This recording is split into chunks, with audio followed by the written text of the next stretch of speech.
Hello everyone, welcome to my YouTube channel English literature zone. आज के video में हम लोग वॉर पोइट्री को पढ़ने वाले हैं। तो वीडियो अगर आप लोग के सिलेबस का है, वीडियो के थ्रू अगर आपकी हेल्प होती है तो प्लीज़ आप लोग वीडियो को लाइक करना, चैनल को सब्सक्राइब करना और कमेंट करके बताना वीडियो आपको कैसा लगा। तो वीडियो शुरू करते हैं। War poetry is a literary genre, एक लिटरेरी जनर, इट मीन साहित्यिक शैली है war poetry that develop during the period of the world war 1, जो कि डेवलप किया गया, जिसका विकास हुआ वर्ल्ड वॉर 1 के टाइम। और वर्ल्ड वॉर 1914 से शुरू होकर 1918 तक चला है। It is the shadow of brutal life, यह एक तरह से प्रतिबिंब है, छाया है, मतलब दिखाता है किस चीज़ को, एक ब्रूटल लाइफ को। ब्रूटल लाइफ क्या रहता है ना, जिसमें कि मतलब निर्दयता को दिखाया गया हो, दिखाया जानवर जैसा, मतलब इंसान दिखाया गया हो, तो जानवर जैसे लाइफ को दिखाता है। एमंग द सोल्जर्स का during the first world war, मतलब फर्स्ट वर्ल्ड वॉर के टाइम जो क्रूर निर्दयता भरा जो लाइफ था वहाँ उस टाइम के सैनिक का, तो उसको दिखाया गया मेनली वॉर पोइट्री के जरिए। The war poets wrote their poetry to raise the question either life और डेथ। जो वॉर पोइट हैं वो मतलब लिखते हैं वॉर पोइट्री किस चीज़ से रिलेटेड क्वेश्चन करने के लिए, लाइफ और डेथ से रिलेटेड क्वेश्चन करने के लिए। नेशनल प्राइड, राष्ट्र की गौरव, और ऑन एग्जिस्टेंस, और खुद की मौजूदगी, खुद का एग्जिस्टेंस, उनका खुद का क्या वैल्यू है, इससे रिलेटेड क्वेश्चन राइज करने के लिए। ड्यूटी और गिल्ट, कर्तव्य और दोष, और एक तरह से पछतावा। गिल्ट क्यों होता है ना कि वॉर में तो बहुत सारे निर्दोष लोग भी मारे जाते हैं ना, तो इस चीज़ का भी गिल्ट होता था उन लोग के कि कर्तव्य भी है एक तरफ और एक तरफ गिल्ट भी है कि इतने सारे लोग मारे जा रहे हैं। करेज एंड कवार्डनेस, साहस और कवार्डनेस यानी एक जो डरपोक होता है ना, डर को भी दिखाया जाना। तो ये सब चीज़ से रिलेटेड क्वेश्चन राइज करते हैं जो सोल्जर्स हैं। अब आगे है द वॉर पोइट्स और ट्रेंच पोइट्स, चाहे वो वॉर पोइट हो जिनको कि हम लोग ट्रेंच पोइट भी कहते हैं, are known as anti war poets. वो लोग जाने जाते हैं एंटी वॉर पोइट्स के रूप में, यानी वो लोग युद्ध के अगेंस्ट थे, वॉर के अगेंस्ट थे। वो लोग वॉर नहीं चाहते थे, युद्ध नहीं चाहते थे। Because the soldier come poets, क्योंकि जो सोल्जर्स के साथ साथ, मतलब सैनिक के साथ साथ जो पोइट थे, note so the brevity of war, वो वार की बहादुरी क्यों नहीं दिखाते थे, यानी युद्ध की बहादुरी को नहीं दिखाते थे, but the futility of war, मतलब वॉर की, युद्ध की मतलब व्यर्थता को दिखाते थे कि युद्ध बेकार है, इससे सिर्फ मतलब हानि होती है। तो इस चीज़ को दिखाते थे सारे वॉर पोइट्स अपनी पोइट्री में। वेदर इट इज़ महाभारत और रामायण, चाहे वो महाभारत और रामायण हो इन द ईस्ट, यानी पहले के टाइम का, चाहे वो महाभारत और रामायण हो, और इलियड और ओडिसी हो इन द वेस्ट, या बाद के टाइम का इलियड और ओडिसी हो। इलियड और ओडिसी जो है, इंग्लिश लिटरेचर जब शुरू हुआ ना, तो स्टार्टिंग में ये दोनों एपिक लिखा गया था। एपिक यानी महाकाव्य होता है, जैसे महाभारत और रामायण भी महाकाव्य है हम लोग का, ये लिटरेचर का एपिक माना जाता है। The core theme of this epics is heroism. तो इन सब जो भी एपिक्स लिखा गया, चाहे वो पहले का महाभारत रामायण हो, इलियड ओडिसी हो, सबका कोर थीम यानी बेसिक थीम, आधारभूत थीम जो था, विषय था, वो था हीरोइज्म एंड वॉर, मतलब साहस को दिखाया गया था और युद्ध को दिखाया गया। ब्रॉडली स्पीकिंग, अगर हम मोटे तौर पर कहें, साधारणता कहें, तो मिल्टन्स पैराडाइज लॉस्ट हो, मिल्टन की, जॉन मिल्टन की काफ़ी फेमस बुक है जो पैराडाइज लॉस्ट, ये मतलब ऑब्जेक्टिव में मोस्टली क्वेश्चन इससे रिलेटेड पूछा जाता है। और एंशियंट बियोल्फ, या फिर सबसे पुरानी कविता जो मानी जाती है इंग्लिश लिटरेचर की, वो बियोल्फ हो, are mainly concern with battle, ये सब युद्ध से रिलेटेड है। एंड हीरोइज्म, और हीरोइज्म साहस से रिलेटेड है। एंड दस रिगार्डेड द वॉर पोएम, और ये सब भी वॉर पोएम्स के रूप में जाने जाते हैं। बट लेकिन our immediate concern is war poetry in the 1920, लेकिन हमारा जो ध्यान गया ना वॉर पोइट्री की तरफ, वो उस टाइम कब गया, 1920s के टाइम गया। Which is notable for the, जो कि जाना जाता है for the she change of attitude, मतलब इंसान के एटीट्यूड, बिहेवियर में, रवैये में बहुत बड़ा चेंज लाने के लिए जाना जाता है war poetry. In contrast to the romantic attitude, अब जो वॉर पोइट्री जिस टाइम लिखा गया उससे पहले जो रोमांटिक पीरियड चल रहा था, तो उसके just opposite, to war as a glorious occasion for showing patriotism and heroism. तो वॉर पोइट्री लिखा जाता था गौरवशाली अवसर पर, फॉर शोइंग क्या दिखाने के लिए, पेट्रोटिज्म देशभक्ति, और हीरोइज्म यानी एक साहस को दिखाने के लिए लिखा जाता था। The term was coined by Randall Jarrell, ये जो टर्म लाया गया वॉर पोइट्री, वॉर को रांडेल जैरन के द्वारा पहली बार लाया गया। इन हिज एशे द लिटरेचर ऑफ वॉर, उनके एशे मतलब द लिटरेचर ऑफ वॉर में पहली बार यूज किया गया इस टर्म को। जैरन डिफाइंस वॉर पोइट्री, जैरन डिफाइन करते हैं वॉर पोइट्री को एज ए पोएम, कि एक ऐसी poem that has its theme war, कि जिसका थीम यानी विषय वॉर हो, and that is written during और अबाउट ए वॉर, जो कि वार के दौरान यानी युद्ध के दौरान लिखी गई हो या युद्ध के बारे में लिखी गई हो, ऐसी पोइट्री मानते हैं, ऐसी पोइट्री को वॉर पोइट्री मानते हैं कौन, जैरन। वह आगे the theme of war poetry के विषय की बात करें तो द लॉस ऑफ इनोसेंस, निर्दोषों के लॉस को दिखाया जाता था। ब्रदरहुड एंड रिलेशनशिप को दिखाया जाता था। द हॉरर ऑफ वॉर के भय को, युद्ध के भय को, डर को दिखाया जाता था। डिसइल्यूजनमेंट विथ रिलीजन यानी धर्म के साथ एक निराशा को भी दिखाया गया है। नेचर, प्रकृति, इरिटेशनैलिटी ऑफ वॉर मतलब दिखाया गया है किस तरह से इलॉजिकल होता है, अनरीजनेबल होता है। इमोशनल एंड फीलिंग्स, मतलब ये इमोशनल और फीलिंग्स भी जो है वॉर का जो क्या होता था, विषय होता था, थीम होता था। आगे पर्पस ऑफ वॉर पोइट्री, कि वॉर पोइट्री का क्या पर्पस था। अगर आपको नोट्स छोटा करना है तो ये पर्पस ऑफ वॉर पोइट्री और कैरेक्टरिस्टिक ऑफ वॉर पोइट्री को आप रिमूव कर सकते हो। अगर आपको लग रहा है कि नोट्स बहुत बड़ा हो गया तो आप इसको रिमूव कर सकते हो, अपने मार्क्स के अकॉर्डिंग देख लेना कितने मार्क्स का आपके एग्जाम में आ रहा है। आगे पर्पस क्या था, उद्देश्य क्या था वॉर पोइट्री का। Poetry is the best way, कि पोइट्री जो है ना एक बेस्ट तरीका माना जाता है टू एक्सप्रेस समवन इमोशन, किसी के इमोशन को एक्सप्रेस करने का। And expression during the war, तो पोइट्री जो है एक बेस्ट तरीका माना गया कि जो वॉर मतलब सोल्जर्स थे वो अपने इमोशन को जिसके थ्रू व्यक्त कर पाए, अपने एक्सप्रेशन को व्यक्त कर पाए, तो इसलिए ये लिखा गया उस टाइम वॉर पोइट्री। एक पहला उद्देश्य ये था कि पोइट्री बेस्ट तरीका माना जाता था।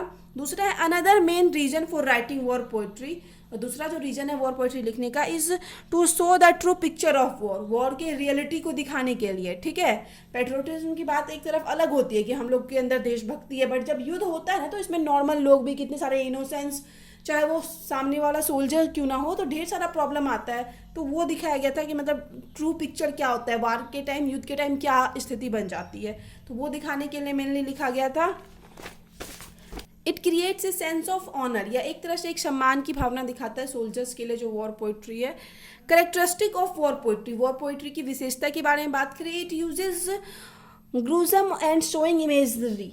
ठीक है, ये मतलब वॉर की भयावहता, भीषण जो भयंकर युद्ध होता था उसको दिखाता था। इमेजरी इट मीन्स पिक्चर का उपयोग करके, मतलब पोइट्री के फॉर्म में दिखाया जाता रियलिटी को।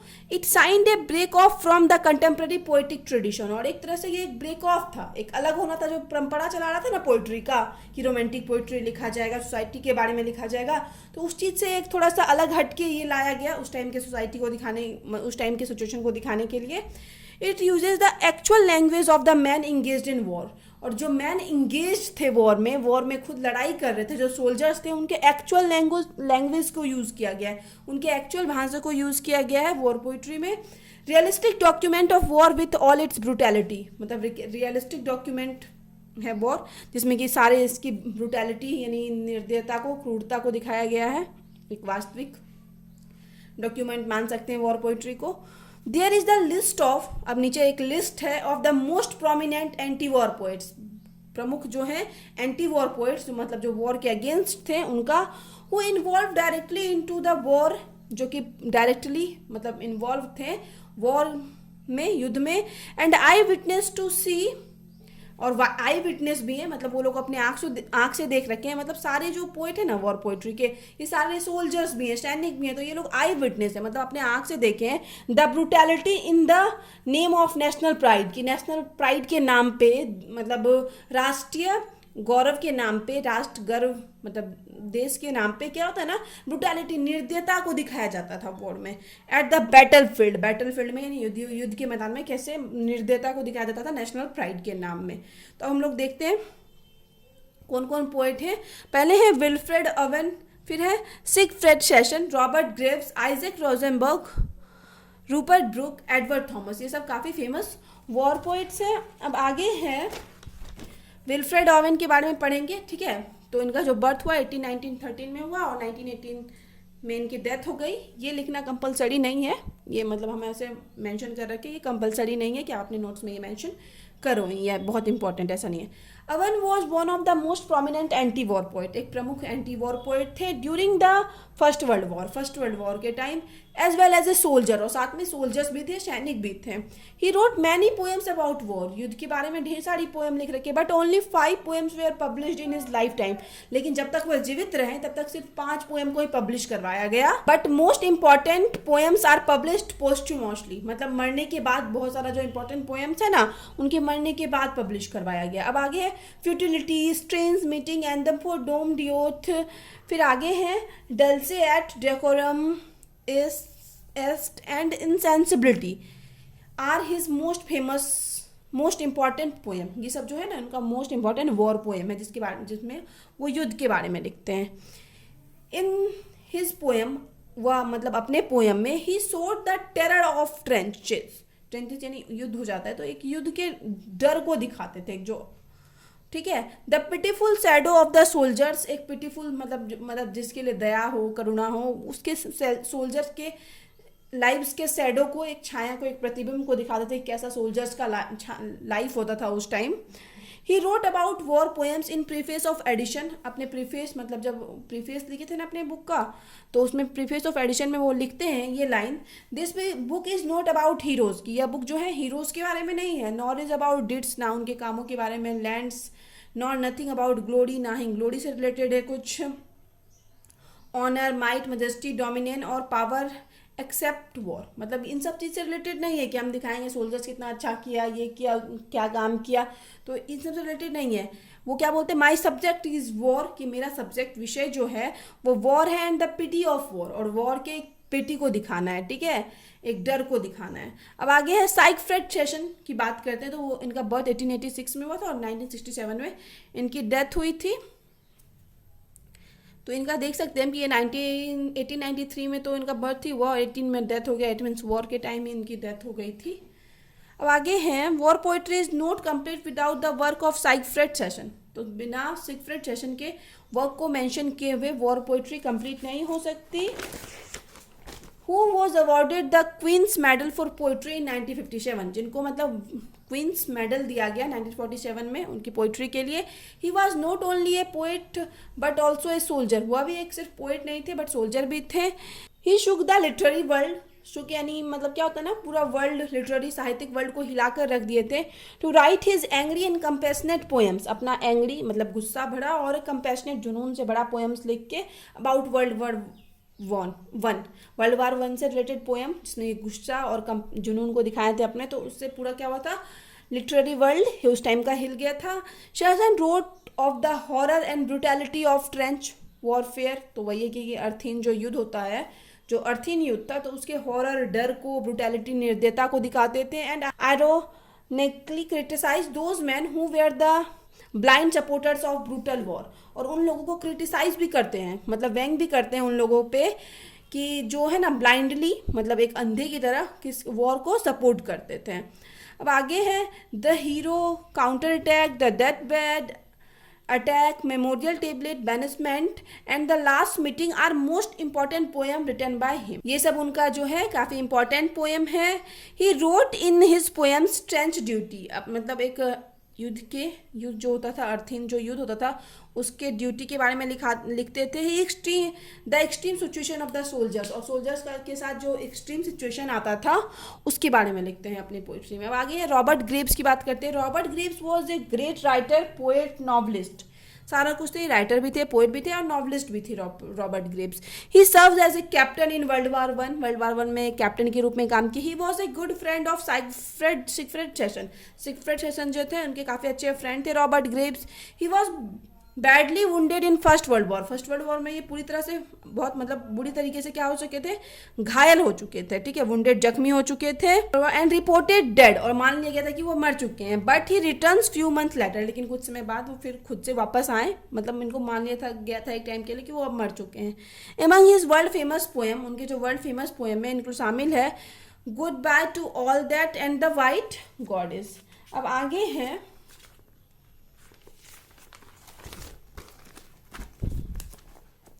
आइजैक रोजनबर्ग की बात करते जो कि 1819 से 1980 तक रहे हैं। Rosenberg known for his French poem, Rosenberg भी अपने फ्रेंच पोएम के लिए जाने जाते हैं। रिटन बिटवीन 1916 एंड 1918, जिसको कि लिखा गया 1916 से 1918 के बीच। ही वॉज ओनली 28, वह सिर्फ 28 के थे व्हेन ही डाइड, जब उनकी मृत्यु हुई। He was killed while fighting in world war one, वो तब मारे गए जब वो वर्ल्ड वार वन में लड़ रहे थे। Among his world famous war poems included, उनके वर्ल्ड फेमस वॉर पोएम में इंक्लूड है break of the day in the trench, dead man's dump in the trench, और फिर and on receiving news of the war, ये सब काफ़ी famous poem है। अब रूपर्ट ब्रुक की बात करते हैं तो 1887 से 1915 तक ये लिखे। Brooke was an English poet known for his idyllic war sonnets. War sonnets लिखते थे। सोनेट्स क्या होता है ना, 14 लाइन्स की पोएम को सोनेट कहते हैं। ऑब्जेक्टिव पॉइंट ऑफ व्यू से ये याद रखिएगा कि 14 लाइन्स की कोई भी पोएम हो उसको सोनेट कहते हैं। तो ये क्या करते थे, जाने जाते थे सोनेट के लिए, वॉर सोनेट लिखते थे। Written during the first world war के टाइम में, स्पेशली द सोल्जर्स जो कि काफ़ी फेमस पोएम है। 2 पोएम जो है ना वर्ल्ड वॉर का टाइम का काफ़ी फेमस है, जैसे जो टोटली वॉर को दिखाता है, द सोल्जर्स हो या फिर फ्यूटिलिटी हो, और 2-3 काफ़ी फेमस है जो कि आपके सिलेबस में भी आएगा। और एंथम फॉर डोम्ड यूथ हो, स्टेज मीटिंग हो, जिसमें कि हम वीडियो भी अपलोड कर रखे हैं। तो इसे सब काफ़ी फेमस वॉर पोएम है। He was also known for his good look, अपने गुड लुक्स के लिए भी जाने जाते थे Rupert Brooke. W.B. Yeats to describe him as, W.B. Yeats जो महान ऑथर थे मॉडर्न टाइम्स के, वो उनको डिस्क्राइब करते हैं the हैंडसमेस्ट young man in England, मतलब इंग्लैंड के हैंडसमेस्ट यंग मैन माना जाता है, ये इतने स्मार्ट थे। अब आगे है the dead, the great lover, heaven, peace, cloud, safety are his most prominent poem. ये सब उनका काफ़ी फेमस पोएम है। एडवर्ड थॉमस की बात करते हैं जो कि 1878 से 1970 तक रहे। ही इज़ कॉमनली कंसिडर्ड, वो मतलब साधारणतः जाने जाते हैं एज वॉर पोइट, मतलब जो एडवर्ड थॉमस है वो वॉर पोइट के रूप में जाने जाते हैं साधारणतः। हिज पोएम, उनकी जो पोएम है the pity of the war of aftermath, reflects his changing attitude to the war, उनका मतलब ये दिखाती है कि कैसे उनका वॉर को लेके बिहेवियर चेंज हुआ, रवैया चेंज हुआ। His most prominent poem are, उनका काफ़ी जो फेमस प्रमुख पोएम है वो है आउल, वैन फर्स्ट, और फिर है एडल स्ट्रॉट, ये सब काफ़ी फेमस पोएम है। The owl is the poem, the owl वैसी पोएम है in which shows the mental depression, जिसमें कि वो मेंटल डिप्रेशन दिखाए हुए हैं, grief, disgust and panic of brutal war, war के मतलब एक तरफ से मेंटल पेन को दिखाए हैं, डिस्गस्ट, पैनिक सिचुएशन नहीं होता, एक भगदड़ वाली घबराहट वाला सिचुएशन में आता है, डिस्गस्ट यानी घिनौना, मतलब जिसमें क्रूरता दिखाया गया, तो वो सब सिचुएशन को दिखाया है अपनी पोएम द आउल में। कौन? Edward Thomas. तो अब हम लोग वॉर पोइट्स के बारे में, पोइट्री के बारे में पढ़ चुके हैं। अब हम लोग कंक्लूजन देखते हैं। War which have been transmitted in poetry, war जिसको कि ट्रांसमिट यानी पोइट्री के फॉर्म में लिखा गया, and show the realistic atmosphere of deadly warfare, जिसमें कि युद्ध का एक अर्थिन जो युद्ध होता है उसके एटमॉस्फेयर, वास्तविक वातावरण को दिखाया गया उसमें। And the blood said at the battle field by eye witness soldiers poet, तो सोल्जर्स पोइट जो थे, सैनिक के साथ साथ पोइट थे, तो उनके द्वारा एक रियलिस्टिक बैटल फील्ड, युद्ध के मैदान का, मतलब जहाँ पे खून की नदियाँ बह रही है, उसका पिक्चर प्रेजेंट किया गया। दिस एबव मेंशन पोइट, जो ऊपर मेंशन किया गया पोइट को, जिन पोइट को contributed a lot in the development of war poetry, बहुत बड़ा योगदान दिए हैं वॉर पोइट्री के डेवलपमेंट में। अब आगे some other minor war poets are, और कुछ जो छोटे जो माइनर वॉर पोइट्स हैं वो हैं आइवर गर्ने, Kingsley AIIMS, John bitching, Sydney keys and फिर है ब्रिटेन। तो ये सारे काफ़ी फेमस वॉर पोइट्स हैं जो कि माइनर वॉर पोइट्स हैं। अब क्या करोगे ना, ये जो वॉर पोइट्स वाला लाइन है ना, जो सम अदर वॉर पोइट्स, इसको पहले लिख दोगे, फिर ये लाइन लिखना this ever mention poet contributed a lot, क्योंकि उनका भी नाम आ जाएगा, तो सारे पोइट को मेंशन कर चुके हैं, तो उसके बाद लिखेंगे कि this ever poets contributed a lot in the development of English literature. बस एक लाइन को चेंज कर देना है, इसको ऊपर लिख देना है और एक लाइन को नीचे लाना है। अब आगे है war poetry contributed a lot, की वॉर पोइट्री का जो है ना बहुत बड़ा योगदान रहा है to the development of history of English literature, English literature के इतिहास के डेवलपमेंट में, विकास में काफ़ी महत्वपूर्ण मतलब हाथ रहा है, स्थान रहा है वॉर पोइट्री का। ठीक है, तो यहाँ पे वीडियो खत्म होता है। वीडियो अगर आपको अच्छा लगा, आपकी हेल्प हुई वीडियो के थ्रू, तो प्लीज़ आप लोग वीडियो को लाइक करना, चैनल को सब्सक्राइब करना और कमेंट करके बताना वीडियो आपको कैसा लगा। मिलते हैं नेक्स्ट वीडियो में नेक्स्ट टॉपिक के साथ।